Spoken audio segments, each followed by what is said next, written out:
Enano pay your matifo nyina chi esaso ema obibia kwaba blasters unsam P. Our Hanum Senra Blasters, your last train, and Yamia Tuma, 8 p.m. The Blasters of Ghana against the Pharaohs of Egypt. So much, Blasters coach Akasa Eddie Afahun Machin, so a dear Miroka say, Jordan, are you?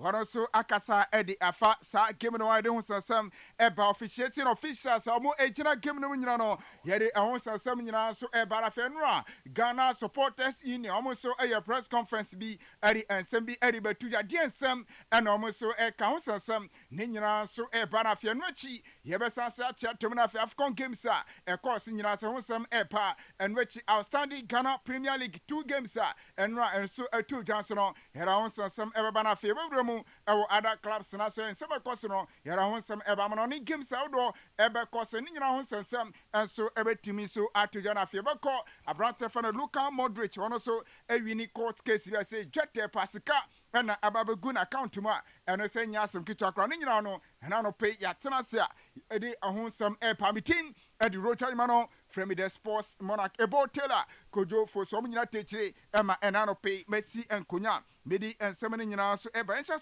from 34th edition of African Cup of Nations to ja Ivory Coast Abidjan and so jumede kese no ekoso na onim say Blasters ebo your first game ekoso no Kivet Ghana ebo e kamienu a yeti e kanabo bakonyam ya tuma ene nyimre ampae dwa enya asebkitu akora the Blasters of Ghana Fellas of Obanye Stadium, Blasters, Romo Ejra Kono, the Pharaohs of Egypt, and so an edition nation also say Egypt in some first match, Romo Ebo draw, Romo Ebo 2 to Omoni Omai Mozambique, and edition Swa, and also Ekokoye 2-2, and so our Horoma Namson, and Massisia Medoka say Blasters, and your Maya. Ye fana se eya Egypt airport no na eya dia Mozambique so almost se hwe no so almost ni Kivet and so ebetimi and so edia readers na sa big game kesia and ebasi and a car from penny so upper referee no a very good experienced referee awo bibirem of Gabon and upper for upper say game ebasi no onjire we na fe ondi against no referee say Pierre eye Gastin Acho and upper for upper say na nyame ya doma sa game kese ebasi no 32-year-old referee no or experienced referee onjire mu na onto ayere be se be ya nyoma and so ebetimi akakanwachi na star line 1 aye opene for say Boris aye Malesi one say perfor upper say line 1 and after line 2 no so aye opene for say Catherine aye Fomo one so ebe line 2 one ebetimi abona fe nyoma and so etimi akaka no efi o man for Cameroon na one etimi abona wechi no ora for say Tangai aye Patrice aye Mbiambe one so from Gabon one and ebetimi aye for referee our sabi game and enyimre nyame ya duma 8 p.m. and no etuja our Abidjan abonte sanase Ivory Coast abonte so Cote d'Ivoire no ho and asa game keseda basenra press conference and central for a Twimber Blasters coach Ora Chris Otin and I'm in the team come on and I'm beside say Ghana say money Egypt the Pharaohs and airport na saying and ababo on the city yenti some Blasters coach need some our can area for big game and ne e basino.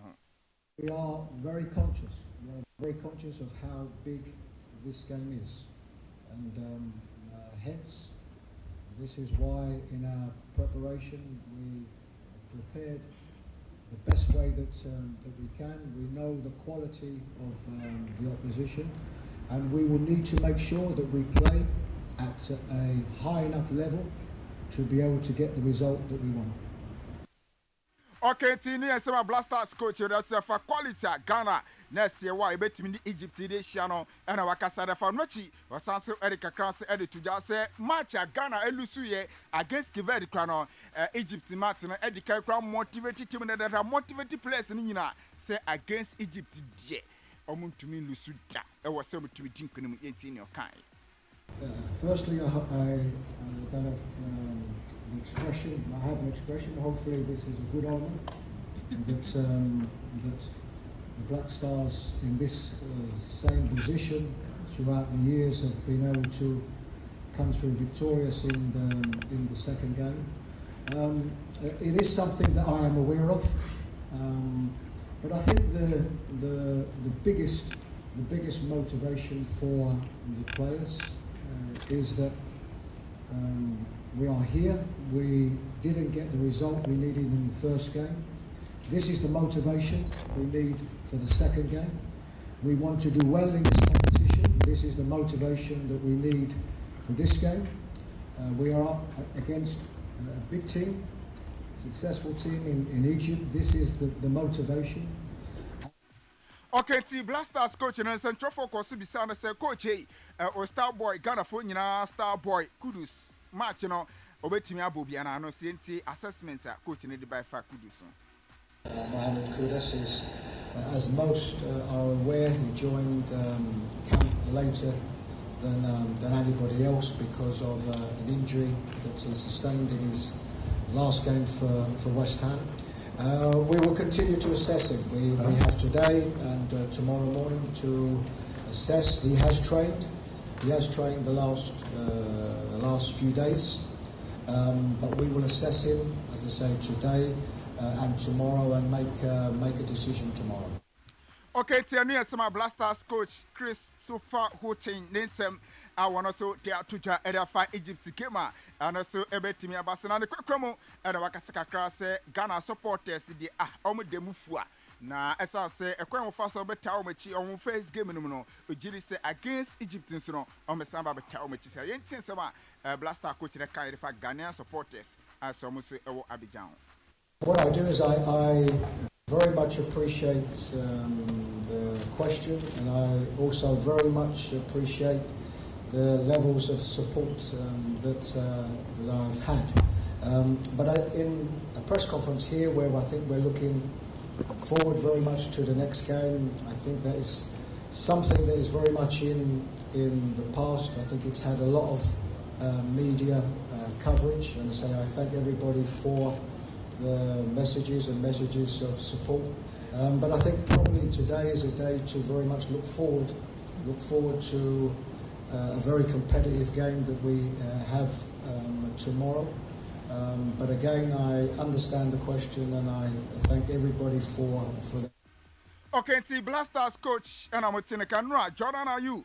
Also, and I was a cotremu on Chris and a Koye Nano and Najina said Tony Bako sorry and Obisa Jordan said Mwankasa the current players are mobile blasters to say.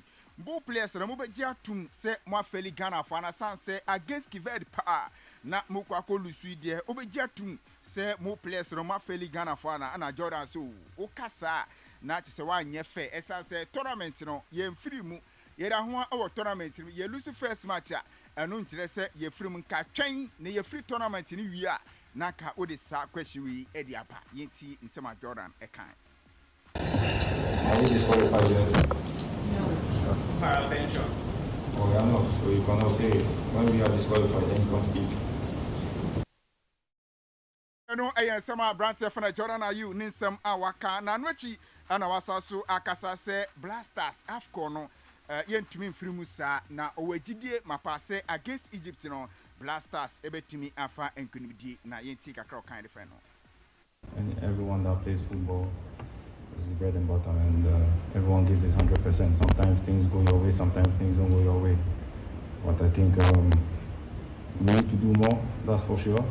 And we are ready to do more, and we are going to do more. So nobody should worry about that. And tomorrow is a big day, and we know that it's a big day, and we know how much it means to Ghanaians. And for me, ourselves personally, we want to perform. We want to perform in this tournament. We didn't just come here just to visit Abidjan. We came here to perform well. So we'll see tomorrow, and we're ready. And you cannot, I wouldn't agree when you people say people lack commitment or no one lacks commitment. Everyone is fully committed. Just that sometimes things go your way, things don't go your way, but you need to force things.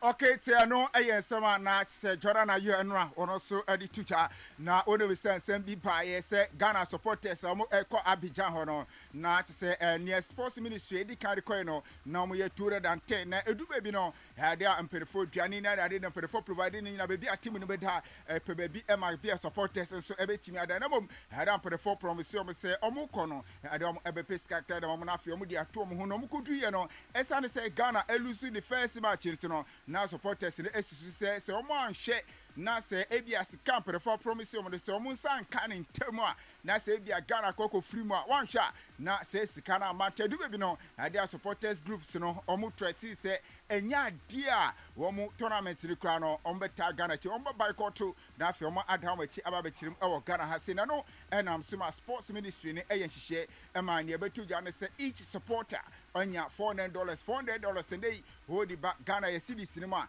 not say a 4,800 Ghana cedis and yesika each supporters one say a room or Abidjano Obianso and Sa Ekana for the first time supporters from Ghana Eco Tournament year press conference almost 80 bank say and some say any Ukraine na say as if me pa na yet sama omukan say in some do na kaso omo boycott blasters say Manchester Ghana bobono nya de omo ever cause special against Egypt omo enko no yentin sama supporters no omukan. It is already on the social media that Ghanaians or the Ghana supporters that are here in Abidjan threatened to return back home for reason that they are not being taken care of. We want to state it categorically that this allegation is not true. Before we embark on this trip, we were made to know that before our first match, everything that we are due will be given to. And just before our first match, the Minister of Youth and Sports, the accountants, and the other delegation came here and ensured that each and every one receive his or her stipends. We are stranded, it's not true. We are not taken care of, it's also not true. Everything that we needed here has been taken care of. Ore Fenese Awa Kasim Ono, Secretary Erima Ghana Supporters Union, and I would say all the banking report say almost supporters no boycott to Egypt match around the Chechim say and you know here bia Nyombe di Nyombe num sruni from Yinano. Omusake bibia e wo Africa so a say enya asem kitu akra na nwachi e na die supporters union omuso president eye Apierugu Chekapama wono so e de some akra to giant union no so e kan. I hope the next match will be able to come. Oh yeah. From recovery, the coach need to turn in Yama. I'm sure, sir, the skies are limit. Egypt, they are beatable. But to turn Yama, they are good to match Egypt. I hope. Okay, T. Apierugu Chekapama and I'm telling you, former Blaster player Kojo Asamoah. One also our message kakra. What my Ghana phone after Blaster phone so mun corner for mun deliver and farmer or my Ghana yentin semono so kind. Okay, what I would say is I want to encourage the boys. Honestly, Ghana, we've never had a very good start when it comes to tournaments. Okay. I think the only good start we had was 2010 when we played the World Cup and we won our first game. But mostly when it's African Cup, most of our matches, our first games, we always get to draw or get to lose. And this is something whereby it has to, bring the anger, the passion, because people are counting on the players. Let's say, as a player, you have people back home, your family, people that are expecting you to win the game. Sometimes you can give your all and people will accept what you've done. It might be a win, it might be a draw or whatever. But it all depends on how you show it. And I believe it's going to be a difficult game, but we can still make it. We can still do it. I can't predict, as football is not like before that you can just stand and predict Ghana is going to win or Egypt. Now it's difficult. The ones that put more energy, more effort will be the one to win. And I believe with what happened, I think it's a big lesson for us, and then we're going to see definitely different changes for the second game. Okay, ti na chise no eyesema Ghana ni abrante for Kojo Asamoah wono so ne sem a waka area fanya me aduma Blasters ye tournament e kose matisa ye pona fe special ne Ghana against Egypt no na mote se waka sansem no so de afan ye fro on afa fa ni kiremu e ansemu from sidia na ye de ani so e kiremu e bono hafo RFA chairman open kesia ene empirefo eyi no Dr. Charles Anto and I mean, Casem for 4 points, say Ghana National Under 15 female team no ono enye wo chairman na fi on na ma no serebe ya bibia so ebe timi so akon kantia no yensema and say na fi Ghana Premier League enra 2 outstanding games ekosuma Media Sporting Club omochi Heart of Lion ebo mo kamiensa wono mo intimate Heart of Lion intimate nwechi Kalala United Dreams FC and so game no so ND 0-0 and so ewo hono mo nti we eye eno outstanding games and also a tumi so e course nti ho sem and eno AFCON 2 games and so e course so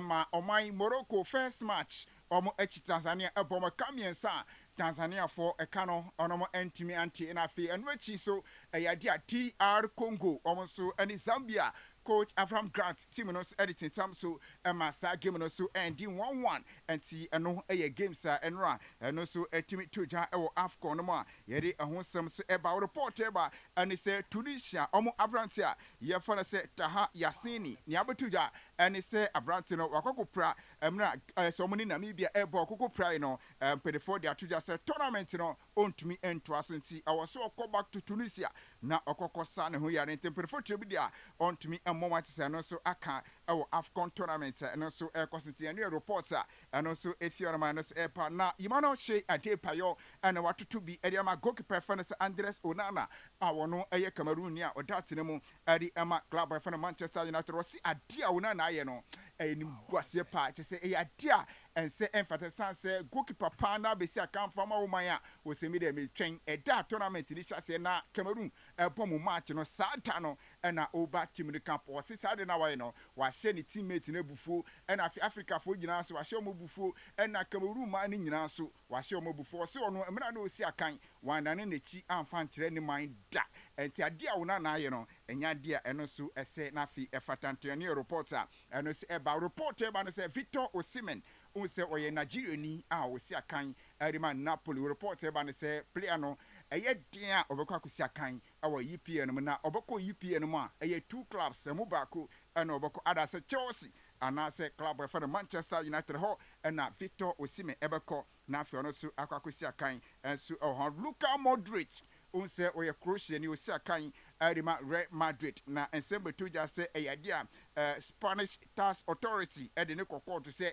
on sikebi ase ontua tax ni sa nyoma ni nyina na Abrante se esa kopiem e court no kopiem e court no they say the Luka Modric e win case na eye 3.5 million euros se sikana na wase emperor gifine se nyina no Abrante no asanso anya se sikana nyina so back enti eno eye nsema no so akose edi besi na ye sorry nyame adoma wia ani ye hia na afi ye mfa gudi nsem emfa bro na afi emfa babo ente chire se anyum 8 p.m. the Blasters against the Pharaohs no obisi e mompai ene si se Egypt de nyankopɔ krumu mpai enko ade etimi nya hwe na de Ghana de nya nyame kru agi de energy so Ghana nya nyame man Ghana nyame man se mpa na obi ebo so ti ase almost obisum nyame pa but ade ba ko ebo Ghana ne se 23 years ni Ghana your second game AFCON tournament ye lose bi ya bo 11 matches and ye win em 8 and ya draw me ensa right nti ye dia ena die group ni die ebenya 1 point. All right, yen hwe said ye besi akọ Roger Emmanuel the sportsman akmeda say so the agudie mu sema bre na no pe wo Dwabo Ase power 97.9 sa question na ne abusa sa bosumi bia no say sika say e na wo say e wo electricity wono and I mean your PSO crowd busa the same question on social media amumu bebre send messages awodo there is social message American was say 200 Ghana cedis bosumi bia I don't know me say wo nyinam kane sika wo freezer so kwane light na me use Kwabena Smith say 400 Ghana. Abigail na Odale France was it 320 as if I get corn meal in my house. As I me ye nikenika and I me yama bro wo me fie. And I feel Nana Sinti Misa was it 250 prepaid. Kojo Dankwa was it 1,000. Maxine Kwa was it 200 Ghana cedis.